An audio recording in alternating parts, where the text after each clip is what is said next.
Ons is op die 5de Mei 2025. En ons almal sit met, wel nie almal nie, sekerlik nie, maar ons almal, ek, myself, sit op 'n crossroads van wat om te doen en wat om nie te doen nie.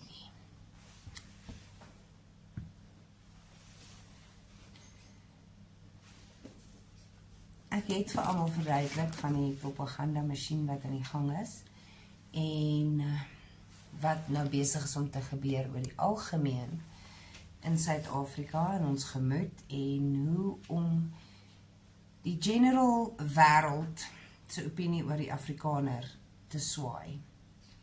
Ons moet besef dat daar mense is daar buite wat 'n magdom van geld gemaak het uit die Afrikaner se nie struggle of ekonomie, werk, besigheid en ek het altyd gedink dit is ons eie staat, die ANC, wat moontlik ons hier wil gegrendel hou, sodat ons amazing tax support kan gee vir die land, wat hulle net vat en nie gebruik nie, en die kinders kan nie skole nie, en soos al hierdie vrae, en elkeen het 'n ander opinie, en so in die begin, as ek nou kan begin by die begin, toe Trump gekom het met die refugee status, maar voor daai begin, het ons natuurlik Ramaphosa wat van die World Economic Forum af WEF gehardloop het, so vinnig as moontlik, en sy gat het nog nie eers die stoele geslaan, terwyl hy die nuwe landswet ingeteken het nie. Daar was niemand om hom nie, hy het nie die GNO om hom gehad nie.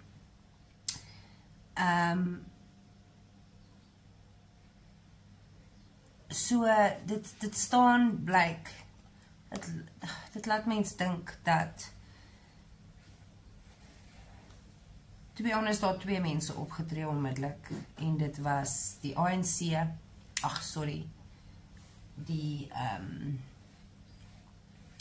Trump het onmiddellik opgedaag en gereageer, en dan ook die Zulu koning Misizulu Zwelithini het dadelik opgetree om sy Ingonyoma Trust af te dank of te fire.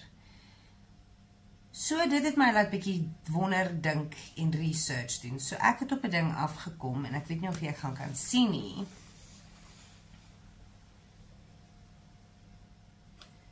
Dis baie oud. Baie oud. En mens kan op bo sien daai kant, daar staan daar Attention Helen Political Desk. So ek weet nie hoe ek op hierdie afgekom nie, maar duidelik is dit 'n fax. Moet baie oud wees, want ons fax nie meer nie. Maar alles wat ek nou probeer doen het en soek het en kry het, al is dit in die media, al is dit online, al is dit enige plekke waar mens inconspicuous wil gaan soek wat gaan aan in ons land, hoe sien die wêreld ons, is dit ongelooflike positiewe nuus vir die ANC en wat hulle bereik het en wat hulle gedoen het, en ongelooflike negatiewe support of terugvoer van die Afrikaner of wat in die land besig was om te gebeur. Ons het baie harde stemme wat oor die plaasmoorde te kere gaan en die genocidal ding en al daai goeters, daai narrative push, en dan ons heeltemal die ander kant wat nie van 1994 af kan ontsla raak nie, hou nog aan dit vas, hou nog aan die struggle vas en is nog steeds besig om die struggle te struggle. Al sit hulle met huge inkomstes en rape en pillage die society en community leeg. Ek praat van governmental officials en posisies van werke wat gegee word deur sexual favors, reg deur tot absolute net gesteelery. So dit is een verskriklike nes van organized crime, tot die ekstreem. So ek gaan nou hierdie lees en ek dink my hart het gebreek die dag toe ek hierdie lees.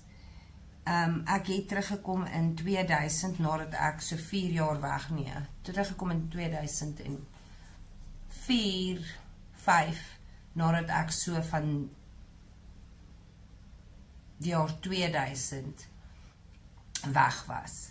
Ek het in Europa gaan werk, ek was baie jonk, ek wou gaan geld maak en gaan sien hoe lyk dit daar buite en ook, ek weet nie, wat ek doen nie, maar wat ek gekry het was teenstand en ek het dit aanvaar. Ek was baie teenstandig teenoor my eie Afrikanerisms. Ek het teestand gekry in my eie siege. Ek het my geskiedenis gehaat. Ek het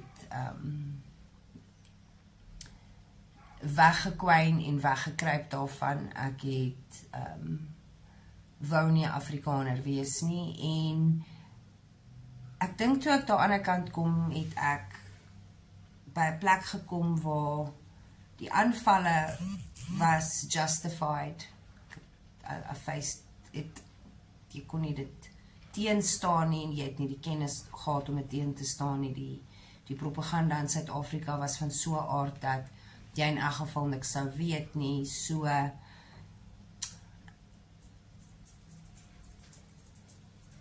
gaan hierdie lees en hopelik sal julle die volgende episodetjie gaan volg om hierdie manifesto of wat ook al dit is